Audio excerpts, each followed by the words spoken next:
The Oedipus Complex is one of the most bizarre and counterintuitive ideas in psychoanalysis. Originally introduced by Freud in 1899 and named after the tragic Greek hero Oedipus, who in Sophocles' play unknowingly sleeps with his mother and kills his father, it proposes that every child experiences a phase, usually between the ages of 3 and 5, where they have a physical attraction towards their opposite-sex parent while harboring a desire to eliminate their same-sex parent as a rival. Expressed in such blunt terms, the complex often triggers immediate confusion, ridicule, or disgust. Children aren't typically observed displaying any form of sexual desire, and we are unlikely to recall anything in our own lives that remotely resembles what Freud describes as a universal truth.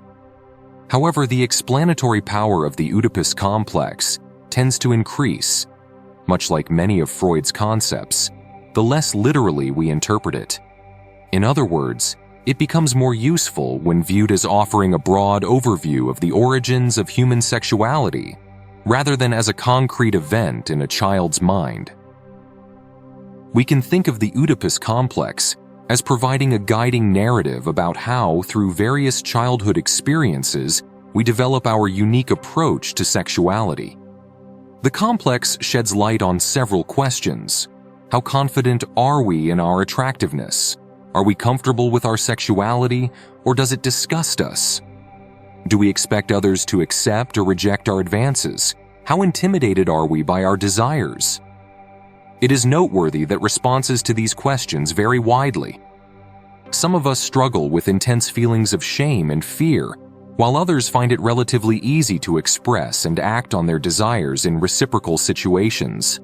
For some, sex is a source of immense joy. For others, it is fraught with masochism and paranoia.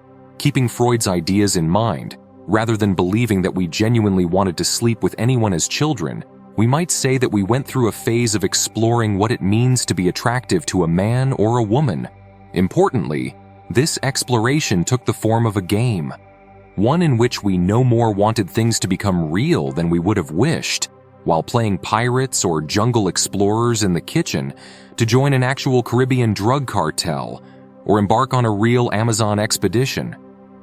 Little boys and girls will, to a limited extent, test what happens when they try to charm mom or dad.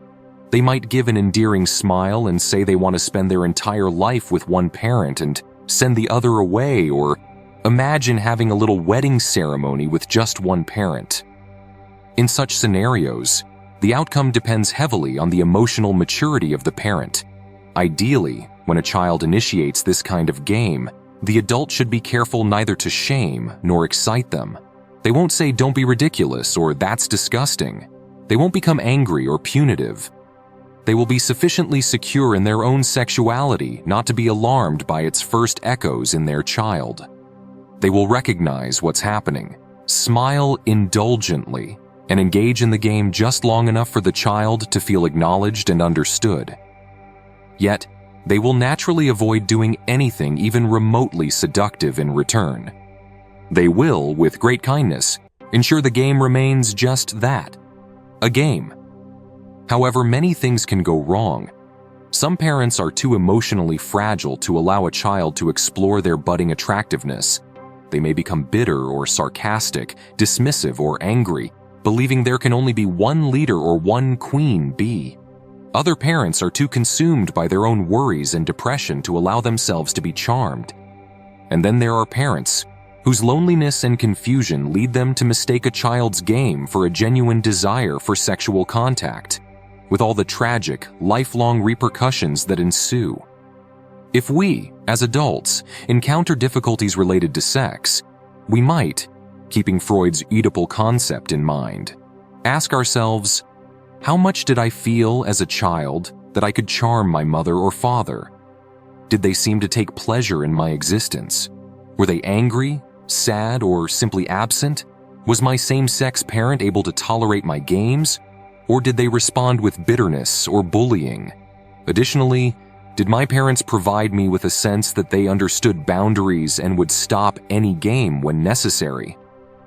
Freud understood that adult mental health relies on the early expression of our desires being handled with particular skill by those around us, without excessive punishment or permissiveness, without neglect or enticement, without anger or shame. A healthy adult is someone who can feel powerful without being terrified or guilty. Their childhood games went well, allowing their reality to follow suit. Freud's Oedipus Complex offers valuable insight when we separate it from its more literal interpretations. It can help explain why sex has become far more complicated for us than it ever needed to be. If you enjoy learning about Western and Eastern philosophers, don't forget to subscribe to our channel. We regularly explore the profound ideas of thinkers from across the world, offering insights and discussions that illuminate both ancient and modern wisdom. Hit that subscribe button and join our community of curious minds.